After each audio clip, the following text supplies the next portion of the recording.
নমস্কার বন্ধুরা, আমি তন্ময় আর আপনারা আছেন ইনফরমেটিভ তন্ময়ের সাথে। বন্ধুরা, ফ্রান্সের ভরসা এখন থেকে শেষ। এবার রাফেল নিয়ে বড় পদক্ষেপ নিল ভারত। হ্যাঁ বন্ধুরা, আপনারা ঠিক শুনছেন, ভারতে রাফেল যুদ্ধ বিমান নিয়ে আসার খবর শোনা গেছিল বহুদিন আগেই। এবার রাফেল যুদ্ধ বিমান নিয়ে আরো বড় ঘোষণা করলো ভারত সরকার। এবার থেকে ভারতের মাটিতেই তৈরি হবে রাফেল যুদ্ধ বিমান। হ্যাঁ বন্ধুরা, আপনারা ঠিক শুনছেন, ইতিমধ্যে একটি ফরাসি সংস্থা ভারতের মাটিতে যুদ্ধ বিমান তৈরি এবং রক্ষণাবেক্ষণের যাবতীয় কাজকর্ম করার জন্য একটি জমির সন্ধান করছে। এই কাজের সাথে যুক্ত দুজন কর্মী এই তথ্য প্রকাশ্যে এনেছেন। ভারতীয় বিমান বাহিনীর জন্য প্রয়োজন 100টি টুইন ইঞ্জিন এবং মাল্টি রোল তৈরি করা, যা করতে হবে ভারতের মাটিতেই। বর্তমান ফ্রান্স সরকার ভারতে রাফেল তৈরি করার প্রস্তাব দিয়েছেন বায়ুসেনাকে। চাহিদা মেটানোর জন্য এই কাজের সাথে যুক্ত দুইজন ব্যক্তি সমস্ত তথ্য প্রকাশ্যে এনেছে, কিন্তু তারা নিজেদের নাম প্রকাশ্যে আনতে রাজি নন। নাম প্রকাশ্যে অনিচ্ছুক ওই দুই ব্যক্তির মাধ্যমে জানা গেছে যে 2025 সালের মধ্যে হায়দ্রাবাদ এলাকায় রাফেলের ফাইটার ইঞ্জিন পর্যবেক্ষণ করার জন্য একটি MRO সুবিধাযুক্ত পরিষেবার ব্যবস্থা করা হবে। এমনকি ভারতেই M88 ইঞ্জিন তৈরি করতেও রাজি হয়েছে ভারতীয় বায়ুসেনা। ভারতের মাটিতে রাফেল যুদ্ধ বিমান তৈরি করা সম্ভব হলে তা শুধু ভারতীয় বায়ুসেনার প্রয়োজন মেটাবে না, পাশাপাশি ভারতের প্রতিবেশী দেশগুলোতেও একই যুদ্ধ বিমান রপ্তানি করার সুযোগ করে দেবে।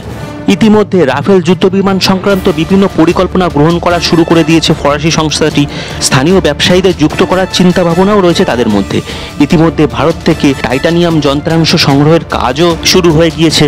বিভিন্ন দেশ থেকে প্রায় 300টি রাফেল যুদ্ধ বিমান তৈরি করার অর্ডারও পেয়েছে ফ্রান্স। এখন যদি ভারতের মাটিতে রাফেল তৈরি করা সম্ভব হয়, ভারতের রপ্তানি ব্যবসার ক্ষেত্রে তা হবে বেশ লাভজনক। শুধু রাশিয়া নয়, ভারতকে যুদ্ধ বিমান সরবরাহকারী দেশের তালিকায় নাম রয়েছে ফ্রান্সেরও।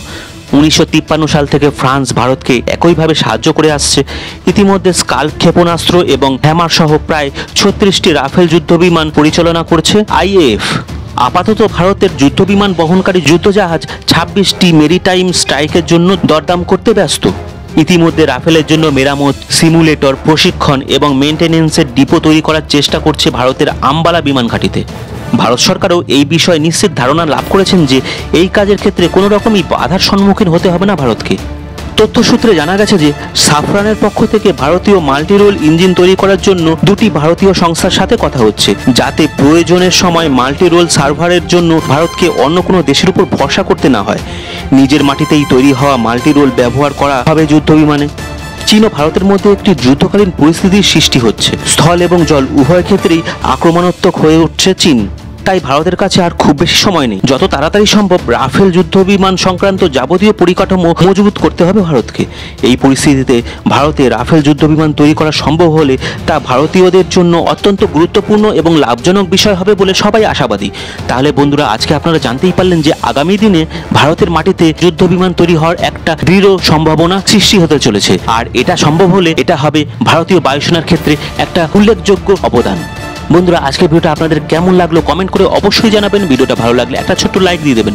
চ্যানেলে নতুন হলে চ্যানেলটা সাবস্ক্রাইব করে নিয়ে বেল আইকনটাকে অন করে দেবেন। তাহলেই আমার পরবর্তী ভিডিওর সমস্ত আপডেট আর নোটিফিকেশন চট করে আপনাদের মোবাইল স্ক্রিনে পৌঁছে যাবে। বন্ধুরা, আজকের ভিডিওটা আমি এখানেই শেষ করলাম। পরবর্তী দিনে ভারতীয় বায়ুসেনা সংক্রান্ত আরও দারুণ দারুণ তথ্য নিয়ে আপনাদের সামনে হাজির হব। ভালো থাকবেন, সুস্থ থাকবেন। জয় হিন্দ, জয় ভারত।